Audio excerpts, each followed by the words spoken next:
Good morning! Welcome po sa mga first-timers. Ako po si Raymond Asperin. Mas kilala ko sa pangalang John. Ang apelyido ko po ay Asperin, kaya di nyo makakalimutan.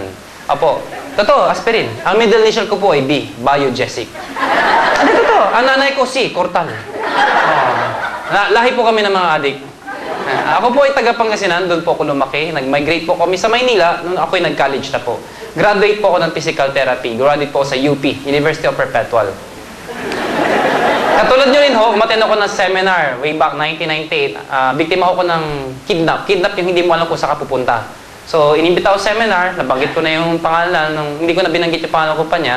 But then, to cut the story short, I was physically present but mentally absent. Alam niyo ba yung ganon?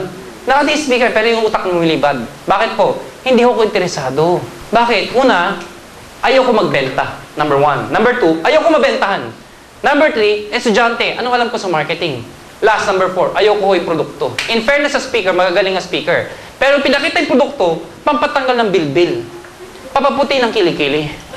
Sa Lublugaw, ba matin ako seminar, ilang kailangan maiitim na kilikili papuputiin ko? Para kumita ng pera. Alam nga paglabas ko ng seminar, maghahanap akong babae, miss, pati yung mga kilikili nyo. Pag maitim, kailangan mo to. O, di ba? Hindi bagay sa akin to. Sa buday sa ita, ayoko. Papaputi ng kilikili. Pampatanggal ng bilbil. Pero, mind you yung kaklase ko, kaibigan ko, tumuloy. Tinuloy, part-time. On the 4th month, kumita po siya ng 52,000 pesos. On the 4th month. Hindi ako kumukhang pera. Pero gusto ko ng 52,000. The mere fact na nag-physical therapy po ako, ay gusto kong kumita ng pera. Kasi kung maalala niyo ho, noong 1990s, mid of 90s, hindi man ho ang physical therapy sa abroad. Tama ba? Tama, di ba? Nag-PT ako. Malay ko ba ako ng PT? Basta sabi sa ate ko, mag-PT ka. Bakit? Hindi man sa abroad. Nag-PT ako. Malaman naman ko anong PT nung 5th year na ako. Nung pang-5 taon ko na, doon ko nalaman anong PT. Taga-masahe na matatanda. Taga-bit-bit na mga pilay na paa. Mga kausap ko, Manong, kumusta kayo? Yan ang kausap ko, mga stroke. Lakad po kayo, daan-daan lang ito. Yan ang kausap ko. Malay ko ba? Nandun na ako eh. Tinapos ko na, graduate na ako. Eto problema ko. Pag graduate ko, hindi na in demand ang PT. Nursing naman daw in demand. Di sana nag-nursing na lang ako. O, tama ba ako? Natatawa tayo ngayon, pero tinan yung mga doktor, nag-nursing. Di ba? Doktor nag-nursing? Engineer nag-nursing? Seaman nag-nursing? Nakakatawa nga eh. Bakit? Pag-graduate ng doktor, ano sabihin sa tablado? Doc, congratulations! Nursing ka na. O, di ba? Tama, di ba?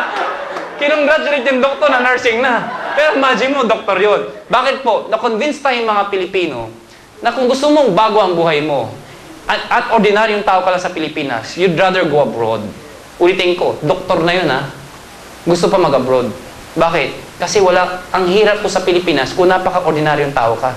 In effect, ako, nung nalaman ko na yung PT hindi na in demand, taktay ako ngayon. Nakita ko yung kaklase ko, 52,000. O sabi ko, kung kaya niya, kaya ko. Para ka na rin nag-abroad. Nakuha ninyo? So, sumubok po ako. Good news po, walang nangyari. Walang nangyari sa akin. Pero alam niyo, meron palang sistema, hindi sikreto. Sistema. Nung inalam ko yung sistema, ang problema lang, it took 1.5 years para malaman ko yung sistema. Kasi ang importante para sa negosyo to, pag-aralan mo. Hindi ko pinag-aralan, matigas ang ulo ko. Nung inalam ko, nung nalaman ko yung sistema, good news po, nag-manager po ako. And then, eto na ho, nakakagulat ho. Nagka-kotse ako, naging Millionaires Club ako. In a span of 6 years, kumita ho kami ng 18 million pesos. Grabe, no? And then, nag-join niya sa isang kumpanya, hindi ko nababayad pa ng kumpanya, doon ako mas kumita, noong 2004. Ano ho?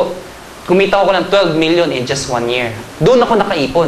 And then finally, August of 2005, kaming apat po, ako, Isko Moreno, Francis Miguel, at yung presidente kanina, Dr. Cabato, nakita-kita kami, napansin namin, pag sinabi hong multi-level marketing sa Pilipinas, sirang-sira na ho. Di ba? Pansinin niyo sa Pilipinas, pag sinabi mong networking, anong reaction ng mga kaibigan ninyo pag ikaw member? Alam ko na yan! Pyramiding scam! Tama ba ako? Pag ikaw may iimbitahin ka, anong sabihin sa'yo? Ano naman ang bago mong recruit?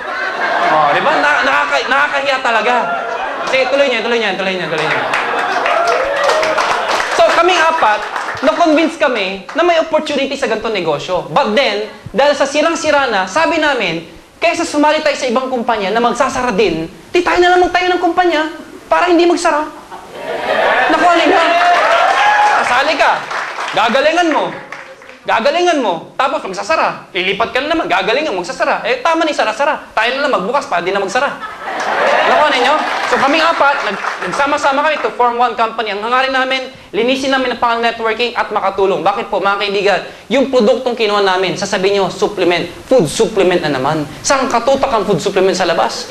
Libo-libong food supplement. Meron traditional, meron ding networking. Correct? Ang dami. Magsabi kayo mga supplement na alam nyo.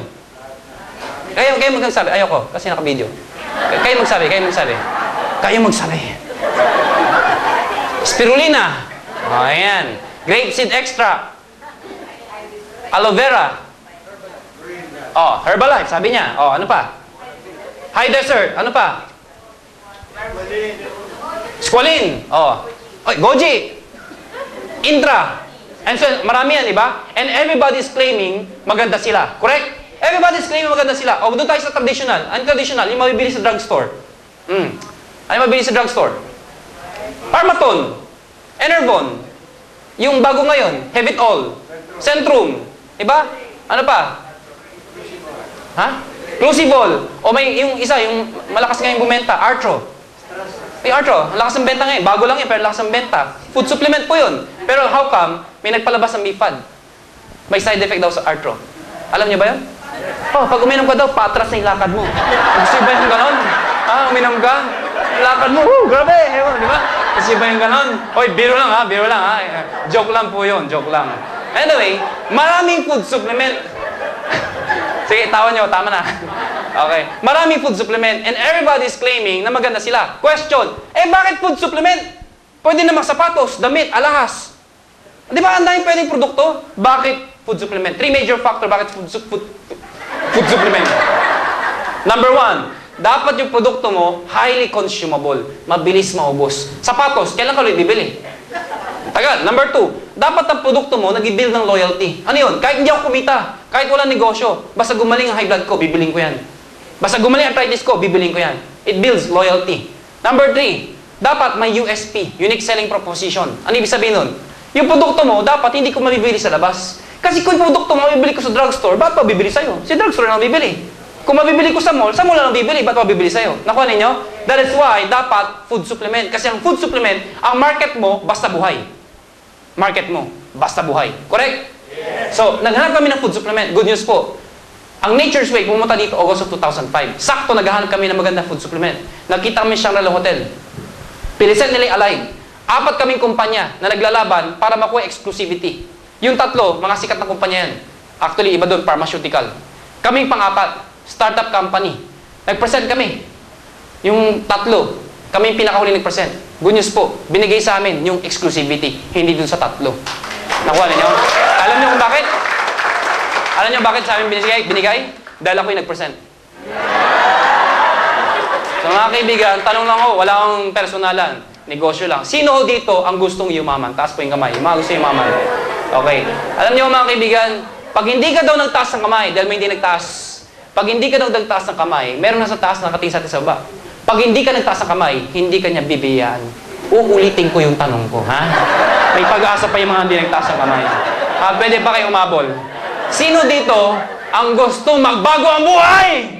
Kita mo na? Kailangan patakutin, ano? Pero wag kayo, mga hindi nagtaas. Paglabas, may nakita 500. Akin yan! Makikipag-unahan yan. Huwag na tayo